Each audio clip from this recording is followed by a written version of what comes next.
ഈ ആശുപത്രിയിൽ നിന്നുള്ള അപ്ഡേറ്റ്സ് എന്താണ് ഗൗതം? സേതു, ആശുപത്രിയിൽ നിന്നുള്ള ഔദ്യോഗിക വിവരങ്ങൾ നേരത്തെ ജില്ലാ കളക്ടർ തന്നെ പങ്കുവച്ചിട്ടുള്ള ജില്ലാ ഭരണകൂടം തന്നെ നൽകിയിട്ടുള്ള വിവരങ്ങൾ തന്നെയാണ്. അതിൽ നമുക്ക് ആശ്വാസകരമായുള്ളത് ഈ അപകടത്തിൽ നമ്മൾ ആദ്യം കരുതിയിരുന്ന പോലെ, അല്ലെങ്കിൽ ആദ്യഘട്ടത്തിൽ വിവരങ്ങൾ പുറത്തു വന്നിരുന്ന പോലെ വിദ്യാർത്ഥികൾ മരണപ്പെട്ടു എന്നുള്ളൊരു വാർത്തയുണ്ടായിരുന്നു. പക്ഷേ അത്തരത്തിൽ വിദ്യാർത്ഥികളാരും തന്നെ ജീവൻ നഷ്ടമായ സാഹചര്യം ഇല്ല എന്ന് തന്നെയാണ് ആശുപത്രിയിൽ നിന്നുള്ള വിശദാംശങ്ങൾ വ്യക്തമാക്കുന്നത്. നിലവിൽ ഈ പരിക്കേറ്റും അതോടൊപ്പം തന്നെ മരിച്ച നിലയിലും ആശുപത്രിയിലുള്ള ഏകദേശം 9ഓളം പേരാണ്. ആ 9 പേരിൽ നേരത്തെ ഷമീർ സൂചിപ്പിച്ച പോലെ തന്നെ വലിയ ഗുരുതരമായി പരിക്കേറ്റ് ചികിത്സയിലുള്ളത് ഒരു വിദ്യാർത്ഥിയാണ്. മറ്റ് വിദ്യാർത്ഥികളുടെ അപകടത്തിൽപ്പെട്ട വിദ്യാർത്ഥികളുടെ പരിക്ക് സാരമായ പരിക്കല്ല എന്നും അത് ഗുരുതര പരിക്കല്ല എന്നും ആശുപത്രി അധികൃതർ വ്യക്തമാക്കിയിട്ടുണ്ട്. അതോടൊപ്പം തന്നെ 3 മരണമാണ് ഔദ്യോഗികമായി സ്ഥിരീകരിച്ചിട്ടുള്ളത്.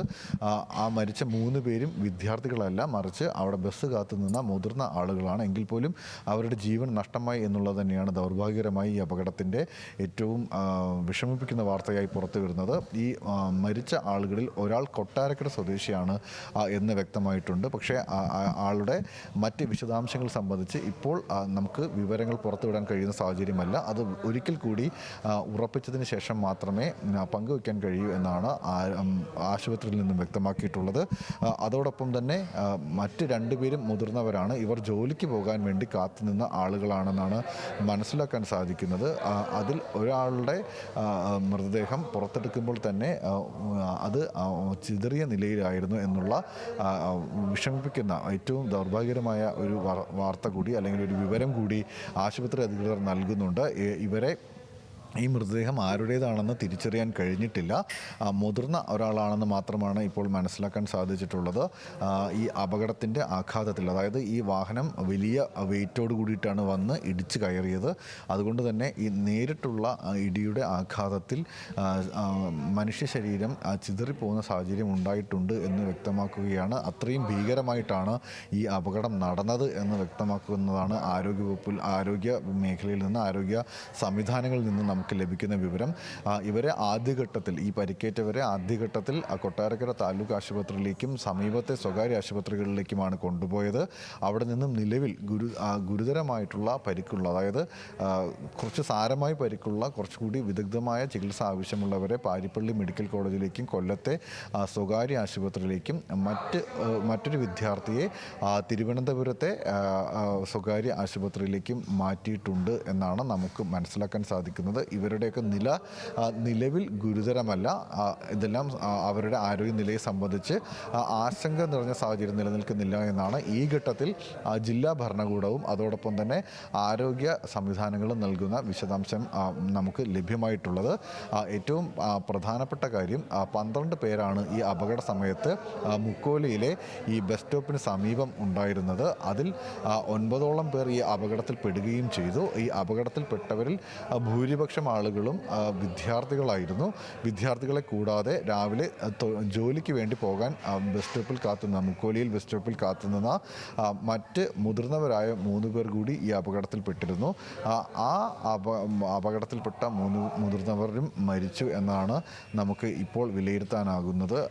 ആ വിവരമാണ് സ്ഥിരീകരിക്കാൻ കഴിയുന്നത്. ജില്ലാ കളക്ടറാണ് ഈ വിശദാംശങ്ങൾ പങ്കുവച്ചിരിക്കുന്നത്.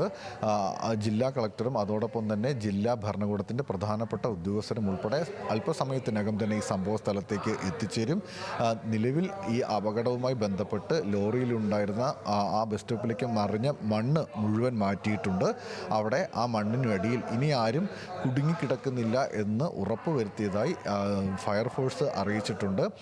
സമീപത്ത് ഈ ഇടിയുടെ അപകടത്തിൻ്റെ ആഘാതത്തെ തുടർന്ന് ചരിഞ്ഞ നിലയിലായിരുന്ന KSEBയുടെ പോസ്റ്റ്, ഇലക്ട്രിക് പോസ്റ്റ്, അതും സുരക്ഷിതമായി തന്നെ ഇപ്പോൾ സുരക്ഷിതമാക്കി മാറ്റാൻ കഴിഞ്ഞിട്ടുണ്ട്. അത്തരത്തിൽ ആ മേഖലയിലെ അപകട സാധ്യതകളെല്ലാം തന്നെ സുരക്ഷിതമാക്കി മാറ്റാനുള്ള ശ്രമങ്ങൾ പൂർണ്ണമായും വിജയിച്ചിട്ടുണ്ട്.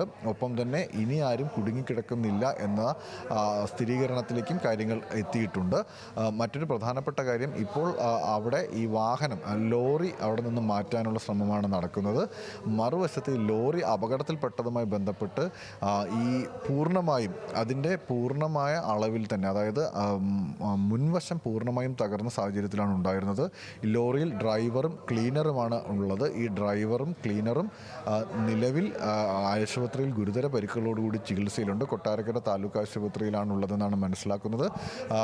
അവിടെ നിന്നും ഡ്രൈവറെ ഈ വാഹനത്തിൽ നിന്നും പുറത്തെടുത്തത് അത് വാഹനത്തിന്റെ മുൻഭാഗം ഇപ്പം ഈ വെട്ടിപ്പൊളിച്ചാണ്. മരണപ്പെട്ട ആരെയും തിരിച്ചറിഞ്ഞിട്ടില്ലല്ലോ അല്ലേ?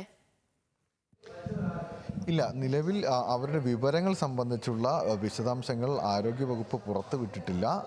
അതിൽ പ്രധാനപ്പെട്ട കാര്യം പല ആളുകൾക്ക്, അതായത് ഈ അപകടത്തിൽ മരിച്ച് ഇവരെ പുറത്തെടുത്ത ആളുകളെ വളരെ കൃത്യമായി തന്നെ നമുക്ക് തിരിച്ചറിയുന്നതിനകത്ത് ചില പരിമിതികൾ നിലനിൽക്കുന്നുണ്ട്. ആ പരിമിതി ഉള്ളതുകൊണ്ട് തന്നെ അവരുടെ വിവരം, അവരുടെ പേരും സ്ഥലവും മറ്റ് വിശദാംശങ്ങളും ഒരിക്കൽ കൂടി ഉറപ്പാക്കിയതിന് ശേഷം അത് കുറച്ചുകൂടി പരിശോധിച്ചതിന് ശേഷം പുറത്തുവിടാം എന്നുള്ളതാണ് ആരോഗ്യവകുപ്പ്, ആരോഗ്യ മേഖലയിലെ അധികൃതർ നമ്മളോട് വ്യക്തമാക്കിയിട്ടുള്ളത്. രാവിലെ 7:10 ഈ അപകടം നടന്നത്. അതിനുശേഷം ദ്രുതഗതിയിൽ തന്നെ രക്ഷാപ്രവർത്തനം നടത്താൻ കഴിഞ്ഞതുകൊണ്ടാണ് ഈ അപകടത്തിൻ്റെ വ്യാപ്തി ഇത്രയെങ്കിലും കുറയ്ക്കാൻ കഴിഞ്ഞത് എന്നാണ് പ്രദേശവാസികൾ പറയുന്നത്. അതുകൊണ്ട് തന്നെ ഈ അപകടത്തിൽപ്പെട്ടവരുടെ വിശദാംശങ്ങൾ സംബന്ധിച്ച്, അല്ലെങ്കിൽ മരണപ്പെട്ടവരുടെ വിശദാംശങ്ങൾ സംബന്ധിച്ച് ഈ ഘട്ടത്തിൽ വിവരങ്ങൾ പുറത്തുവിടുന്നത് ഒരുപക്ഷെ ആശങ്കാജനകമായൊരു സാഹചര്യം സൃഷ്ടിക്കാനുള്ള സാധ്യത കൂടി കണക്കിലെടുത്താണ് ഇപ്പോൾ ആ വിവരങ്ങൾ പുറത്തുവിടുന്നില്ലെന്നും ഒരിക്കൽ കൂടി ഉറപ്പിച്ച ശേഷം ആ വിശദാംശങ്ങൾ പുറത്തുവിടുമെന്നും ആരോഗ്യവകുപ്പ് അറിയിച്ചിരിക്കുന്നത്. അതിൻ്റെ ഭാഗമായിട്ടാണ് ഇപ്പോൾ ജില്ലാ ഭരണകൂടത്തിൻ്റെ നേതൃത്വത്തിലിരിക്കുന്ന ആളുകൾ ഉൾപ്പെടെ ആ സ്ഥലത്തേക്ക് എത്താനും മറ്റ് വിശദാംശങ്ങൾ ഒക്കെ പരിഗണിക്കാനും തീരുമാനിച്ചിരിക്കുന്നത്. നിലവിൽ ആ വാഹനം മാറ്റുക എന്നതാണ് അടുത്ത ഘട്ടമായി അവിടെ നടക്കേണ്ടത്. അതിനുള്ള നീക്കങ്ങളാണ് അവിടെ ഇപ്പോൾ പുരോഗമിക്കുന്ന ഈ അപകട സ്ഥലത്ത്. കൊട്ടാരക്കരയ്ക്ക് സമീപം നീലേശ്വരത്തിനടുത്ത് മുക്കോളിയിൽ എന്ന് പറയുന്ന സ്ഥലത്തെ ബസ് സ്റ്റോപ്പിലാണ് അപകടം നടന്നത്. ഈ ഡ്രൈവറെയും ക്ലീനറെയും, ടിപ്പർ ലോറി ഓടിച്ചിരുന്ന ഡ്രൈവറെയും ക്ലീനറെയും വാഹനം വെട്ടിപ്പൊളിച്ചാണ് പുറത്തെടുത്തതെന്ന് പറയുമ്പോൾ തന്നെ അപകടത്തിൻ്റെ ഭീകരത എത്രത്തോളം ഉണ്ട് എന്ന് നമുക്ക് മനസ്സിലാക്കാൻ സാധിക്കും. വലിയ വേഗതയിലായിരുന്നു, അമിത വേഗതയിലാണ് ഈ ടിപ്പർ ലോറി സഞ്ചരിച്ചിരുന്നതെന്നും ഒരു ബൈക്കിനെ ഇടിക്കാതിരിക്കാൻ, ഇരുചക്ര വാഹനത്തെ ഇടിക്കാതിരിക്കാൻ വാഹനം വെട്ടിച്ചപ്പോഴാണ് ഈ അപകടം ഉണ്ടായതെന്നും ഈ ബസ് സ്റ്റോപ്പിലേക്ക് വന്ന് ഇടിച്ചു കയറിയതെന്നുമാണ് നമുക്ക് ലഭിക്കുന്ന വിവരം. അതാണ് ദൃക്സാക്ഷികളും പോലീസും ഉൾപ്പെടെ ആദ്യഘട്ട വിവരമെന്ന നിലയിൽ സ്ഥിരീകരിച്ച് പങ്കുവച്ചിട്ടുള്ളത്. അങ്ങനെയാണെങ്കിൽ ടിപ്പർ ലോറിയുടെ അമിത വേഗത തന്നെയാണ് കാരണമെന്ന് നമുക്ക് പറയേണ്ടി വരും. തുടർന്ന് ഈ വാഹനം ബസ് സ്റ്റോപ്പിലേക്ക് ഇടിച്ചു കയറുമ്പോൾ ആ ബസ് സ്റ്റോപ്പിൽ കാത്തുനിന്ന 3 മുതിർന്നവരും അതോടൊപ്പം തന്നെ 9ഓളം വരുന്ന വിദ്യാർത്ഥികളും ഉണ്ടായിരുന്നു. അങ്ങനെ ആകെ മൊത്തം 12 പേരാണ് ഉണ്ടായിരുന്നത്.